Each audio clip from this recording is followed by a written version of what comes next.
광풍이든 순풍이든 어떠한 파도가 불어와도 복음의 사명을 붙들고 또 믿음의 항해를 잘 감당하시는 한 해 되시기를 바랍니다. 질문 하나 드리겠습니다. 여러분이시라면 어떻게 답하시겠습니까? 어떻게 하시겠습니까? 꼭 12명만 태우고 배를 함께 져가야 한다면 어떤 사람을 태우시겠습니까? 12명만 태우실 수 있습니다. 자신을 포함해서 12명만. 누굴 태울까요? 사랑하는 남편. 2부 때는 고개를 막 흔들더라고요. 사랑하는 아내, 아들, 딸. 예. 자, 12명만 태울 수 있습니다. 누굴 태우시겠어요? 어떤 사람 태우시겠어요? 생각해 보시죠. 또 다른 질문입니다. 여러분이 만일 운동선수인데 100m 종목의 올림픽 선수예요. 뛰기만 하면 금메달은 따놓은 당상인데 예선전이 하필이면 주일에 열립니다. 뛰어야 될까요? 말아야 될까요? 어떻게 하시겠어요? 목사님, 너무 극단적인 질문 아닌가요? 네. 100m 뛰기만 하면 1등은 따놓은 당상이에요. 근데 예선전이 주일이랍니다. 뛰어야 될까요? 뛰지 말아야 될까요? 어떻게 하실까요? 한 사람의 이야기 들려드립니다. 에릭 리들이라는 분의 이야기입니다. 워낙 유명한 이야기니까 들어보신 분 계십니다. 스코틀랜드, 잉글랜드, 아일랜드에서 온 선수들이 한 곳에 모여서 선발 대회를 열었는데요. 에릭 리들이라는 이 사람이 영국을 대표하는 육상 선수로 뽑히게 됩니다. 제8회 파리 올림픽 경기에서 이 에릭 선수가 뛰게 될 종목은 100m였습니다. 주종목이. 그리고 주종목은 아니었지만 200m, 400m, 1600m 릴레이 경기도 있었어요. 자, 그런데 1924년 파리올림픽 경기 일정이 발표가 됐는데 일정을 보니까 자신의 주종목 100m의 예선 경기가 주일날에 있는 거예요. 일정이 나오자마자 발표되자마자 이 에릭 리들이요, 조금도 망설이지 않고 영국 육상연맹에게 전화를 합니다. 연락을 해요.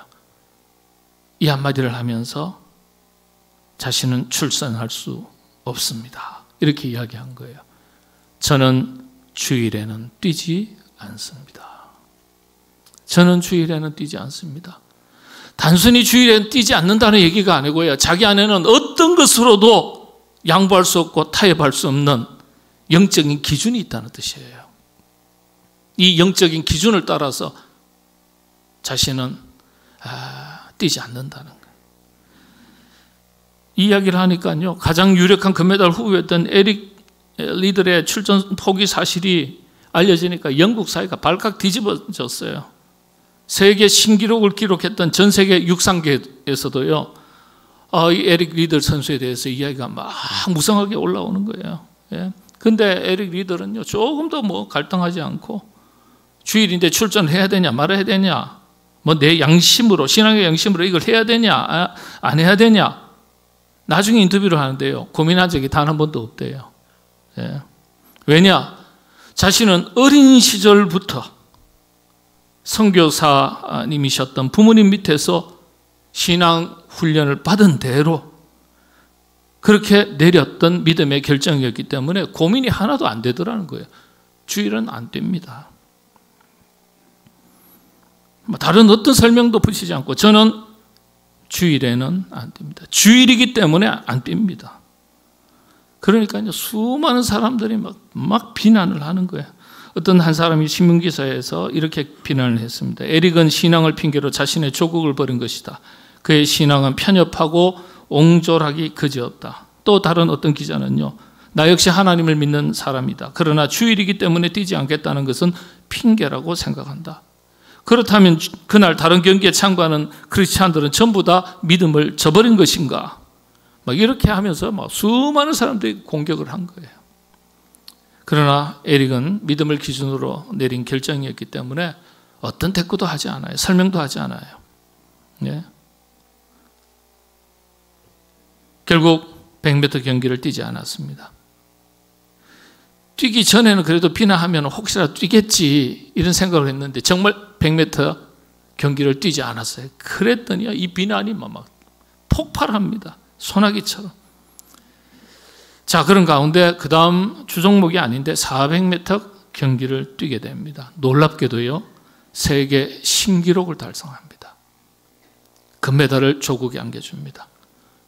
또 200m를 뜁니다. 동메달을 받았습니다. 사람의 마음이 참 감사해요. 그렇게 죽일 듯이 공격하다가요, 금메달 따니까, 동메달 따니까요, 막 그냥 막 비난을 쏟아내던 사람들이 놀라면서 비난을 그칩니다. 이게 뭐지? 어떻게 그렇게 우승할 수 있었을까?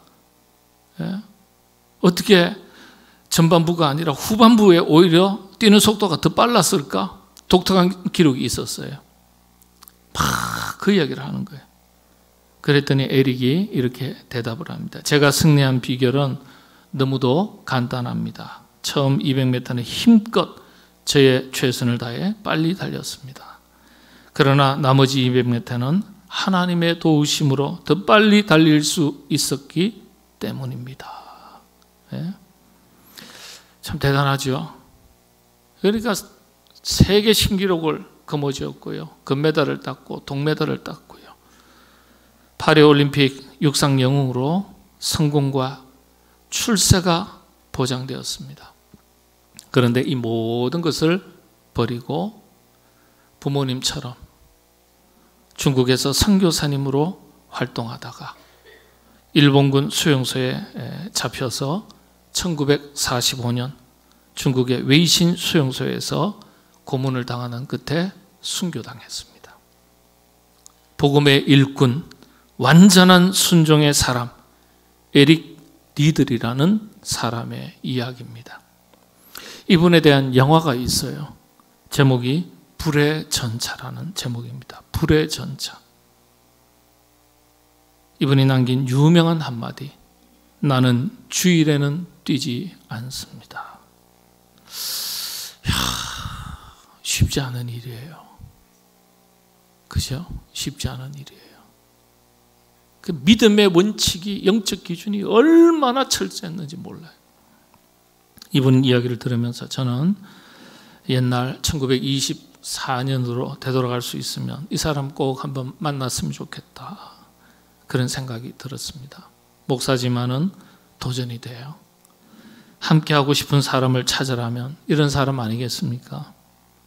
저는 이런 사람 한번 태우고 같이 배를 저어갈 수 있다면 참 좋겠다, 그런 생각을 해봤습니다. 이 이야기를 생각하면서 또 이런 생각이 떠올랐습니다. 주님께서 인류 구원이라는 목표를 세워두시고 하나님의 배, 이 한 척을 만들어 놓으셨는데, 이 배를 저어가기 위해서 노를 젓는 사람들을 불러 모으시는데 주님께서 아무개야 함께 가자, 아무개야 함께 가자, 그 말씀을 들을 수 있다면 그게 얼마나 큰 영광일까. 사실 그 말씀을 들을 수 있어야 우리가 제대로 신앙생활 하는 것 아니겠습니까? 12제자가 그 음성을 가장 먼저 들었던 사람들입니다. 그 12제자들처럼 수많은 교회들 중에 하나님의 복음의 사명을 위해서 우리 교회를 그렇게 불러주신다면, 또 수많은 그리스도인들 중에서 우리 자신의 이름을 불러주신다면 그 이름이 얼마나 영광스러운 일일까, 귀한 일일까. 아무개야 함께 가자, 함께 가자. 다시 처음 질문으로 되돌아갑니다. 누굴 태우시기로 결정하셨어요? 누구를 태우시든지 간에 한 가지 분명한 것은요, 여러분이 태우고 싶은 사람들만 태우게 될 것이라는 겁니다. 그렇죠? 마음에 드는 사람, 마음에 맞는 사람 태우고 싶어요. 내가 싫어하는 사람은 그 사람이 어떤 사람이라 할지라도 태우지 않을 것이에요. 태우고 안 태우고는요, 우리 마음이니까, 내 마음이니까 태우지 않을 겁니다. 왜 그렇게 결정하셨습니까? 마음이 안 맞고서야 어떻게 함께 노를 저어갈 수 있겠냐 말이에요. 그렇지 않겠습니까? 당연한 일이죠. 그런데 성경은 그렇게 말하지 않는다는 거예요. 성경은 그렇게 말하지 않아요. 자, 그렇다면 주님은 인류 구원이라는 목표를 향해서 하나님의 배를 저어가야 될 사람들을 태우는데 과연 어떤 사람들을 태우실까? 한번 보시죠. 근데 한 가지 중요한 게 있어요. 우리 모두 주인으로 이 배에 오른 사람들이 아니라는 점이에요. 그리고 손님으로 이 배에 오른 사람들도 더더욱 아니라는 점이에요. 우리 모두는 노를 저어가야 될 일꾼으로 이 배에 오르게 되었다는 사실입니다. 그래서 우리 모두 주인의 영성도 아니고 손님의 영성도 아니고 일꾼의 영성을 가져야 하는 것입니다. 일꾼의 영성. 자, 이 배에 올라서 보니까요, 별의별 사람들이 다 있어요. 마음에 드는 사람도 있고 마음에 안 드는 사람들도 있고. 근데 중요한 것은 내 마음에 들고 안 들고의 문제가 아니라 주님께서 원하시는 사람이냐 아니냐예요. 내가 선택하는 사람들이라면 내 마음에 다 드는 사람들만 승선을 허락했을 텐데 하나님의 배에 올라서고 보니까요, 내 마음에 드는 사람들만 있는 게 아니에요. 나와 달라도 다른, 너무도 다른 사람들이 많이 오른 거예요. 저 어떻게 하시겠습니까? 아이고, 내가 배를 잘못 올랐네. 다시 내리시겠어요? 어떻게 하시겠습니까? 결론부터 말씀을 드리자면 목표에, 사명에 집중하셔야 돼요. 목표에, 본질적인 사명에 대한 집중력이 떨어지면 그때부터 다른 것들이 막 보이기 시작해요. 그런데 목표에 집중하시면 다른 것들이 보이지 않아요. 문제가 되지를 않습니다. 오늘 본문을 보시면 잘 알 수 있습니다. 주님의 사역 이야기를 하면서 주님과 함께 있었던 사람들의 이야기를 쭉 적어놓고 있는데 누가복음서예요. 주님과 함께 했던 사람들이 어떤 사람들이죠? 이게 참 중요해요. 2절, 3절 한번 볼까요? 2절, 3절 제가 한번 읽도록 하겠습니다. 한번 보시죠. 2절, 3절. 또한 악기를 쫓아내심과 병고침을 받은 어떤 여자들 그랬습니다. 어떤 여자들 곧 7 귀신이 나간 자 막달라인이라 하는 마리아와 헤롯의 청지기 구사의 아내 요한나와 수산나와 다른 여러 여자가 함께하여 그랬습니다. 그 1절에 보면 12 제자가 함께하였고 예수님과 함께하였고 근데 이 여자들도 함께했다. 제자들만 있었던 게 아니에요. 근데 여러 여성들이 있었는데 어떤 여성들입니까? 도저히 같이 어울릴 수 없었던 여성들이 같이 있었다고 성경이 기록하고 있어요. 이 여성들이 어떤 여성들입니까? 여자들의 이름이 쭉 적혀 있는데 여기에 영적 교훈이 담겨져 있습니다. 어떤 점에서 그럴까요?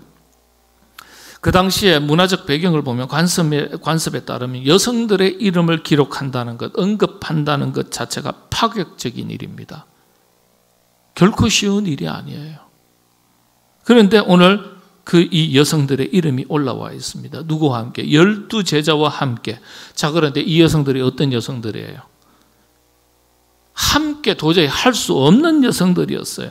함께 할 수 있는 여성들이면 그래도 괜찮아요. 여성들의 면면을 보면 그렇지 않습니다. 가십거리가 되기에 충분한 여성들이었어요. 충분한. 제자들도 말리지 않았을까요? 그런데 그런 모습이 전혀 없습니다. 문제가 없어요. 함께 있음에도 불구하고 불평이 나오질 않아요. 서로 간에 갈등이 생기질 않아요. 왜 그렇습니까? 마음을 어디에 두고 있었기 때문에요. 복음을 전할세. 그러니까 성경이 기가 막힌 말씀을 기록한 거예요.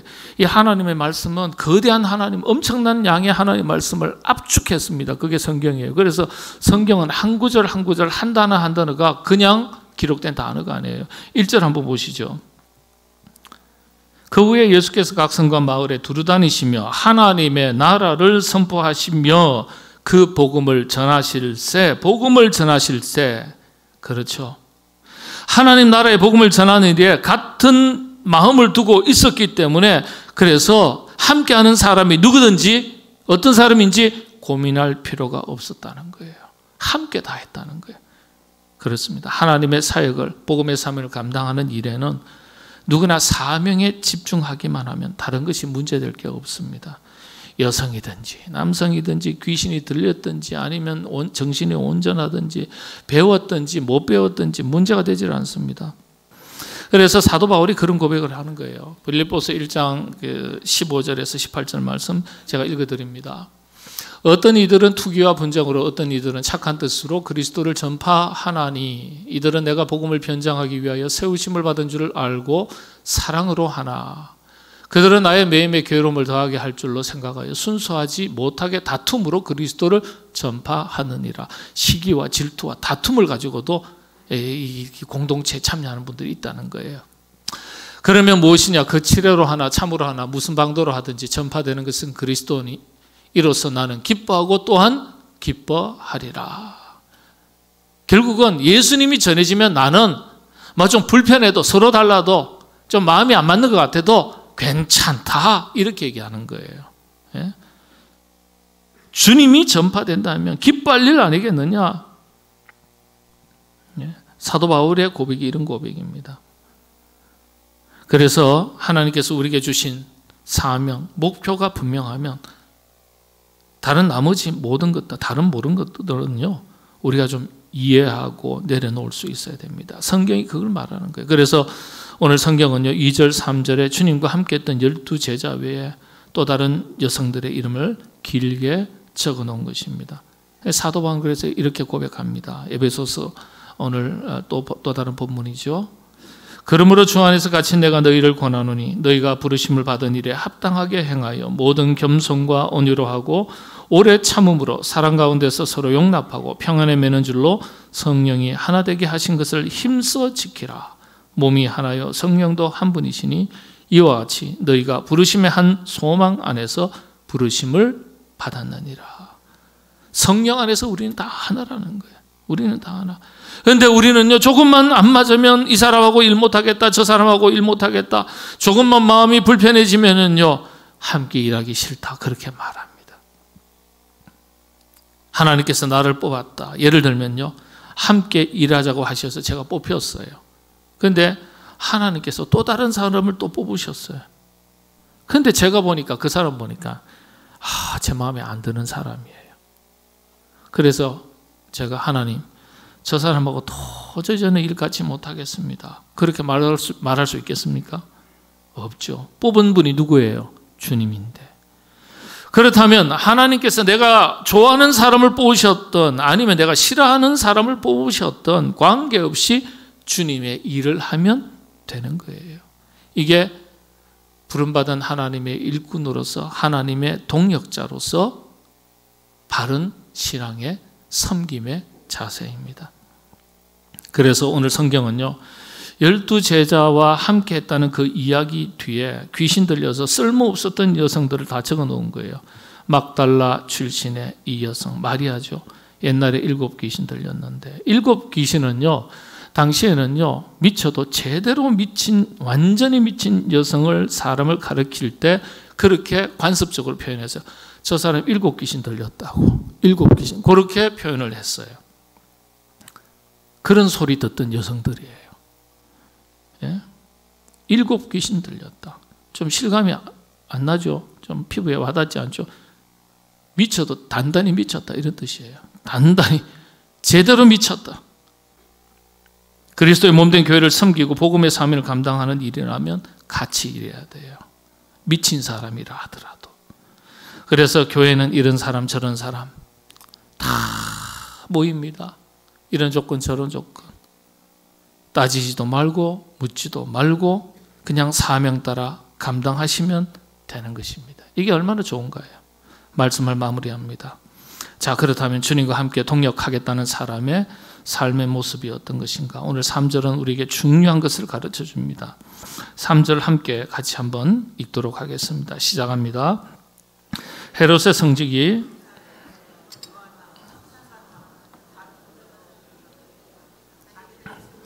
그들을 섬기더라. 자기들의 소유로 그들을 섬기더라. 뭘 가졌을까요? 시간을 가졌고 재능을 가졌고 물질을 가졌고 믿음의 분량 각각의 믿음을 가졌고 다 가진 게 있단 말이에요. 자기의 소유를 주를 위해 쓸 줄 알았다는 거예요. 자기의 소유를 가지고 주님을 섬기고 12 제자를 섬길 수 있었던 여인들이었다는 거예요. 이 여성들이 무슨 돈이 많았겠습니까? 그렇지 않습니까? 귀신 들렸다고 겨우 살아났는데 무슨 돈이 많아서. 자기 먹고 살기에도 급할 텐데. 막달라 마리아 마르다는요, 일부 성사학자들은 거리의 여인으로 그렇게 해석을 합니다. 몸 팔아서 향유 한 병, 300데나리온의 향유 한 병을 준비한 거예요. 몸 팔아서. 예. 자기 먹고 살기에도 급급한데 자기의 것을 아끼지 않고 주를 위해 사용했다. 여러분, 이게 무슨 뜻입니까? 하나님 나라의 동력자, 일꾼들이 가져야 될 마음가짐, 신앙의 기본 자세라는 거예요. 그래서 내가 가진 게 많든지 적든지 그런 것 없이, 그런 관계 없이 주님 위해서 내가 한번 드려보겠다, 섬겨보겠다, 헌신해보겠다. 여러분, 교회에서요, 나의 요구사항이 많아지면 여러분, 신앙생활에 힘들어집니다. 신앙생활이. 은혜 받는 것에만 자꾸 집중하면요, 여러분들, 이게 은혜 받는 것에만 집중하면, 은혜가 떨어지면요, 낙심하고 좌절하기 쉽습니다. 은혜에만 집중하면요, 이게 인본주의로 흘러가기 참 쉽습니다. 처음에는 은혜에 집중해요. 은혜라는 것은 선물, 칼리스라는 뜻이고 기쁨이라는 단어예요. 헬라어로. 그렇잖아요. 선물 받으면 기분 좋잖아요. 기쁘죠. 근데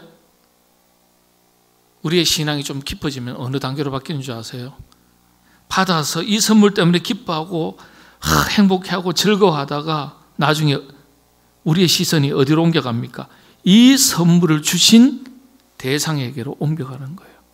이 선물이 아니라 이 선물을 나에게 주신 그분의 마음, 사랑의 시선이 가고 그걸 아는 순간 이 선물로 인해서 기뻐하는 게 아니라 이분의 사랑과 이분으로 인해서 내가 기뻐하는 거예요. 그러면요, 이 선물은 아무렇지도 않아요. 그때부터 나의 시선이 나를 사랑하신 분으로 옮겨갔기 때문에 이분이 기뻐하고 즐거워하신다면 내가 받는 고난도 괜찮아요. 왜냐? 나를 사랑해 주셨던 이분을 내가 사랑하게 되니까, 좋아하게 되니까 어떻게 되는 겁니까? 이분이 좋아하신다면 고난도 달게 받는 거예요. 그래서 사도 바울의 고백이 그래서 위대한 고백이에요. 고난 받는 것이 내게 유익이라. 왜요? 내가 십자가의 고난을 이렇게 치면은 누가 기뻐하신다는 거예요? 나를 그토록 사랑하셨던, 나에게 구원의 은총을 베풀어 주셨던 주님께서 기뻐하시는 일이라면 나 이거 십자가의 고난 치겠다는 거예요. 그래서 여러분, 믿음이 깊어지면 은혜의 모양이 달라지는 거예요. 은혜 받는 것에서 은혜가 주어지지 않아도 그 대상에게로 초점이 옮겨가는 거예요. 그래서 은혜라는 것이요, 이렇게 단순한 게 아니에요.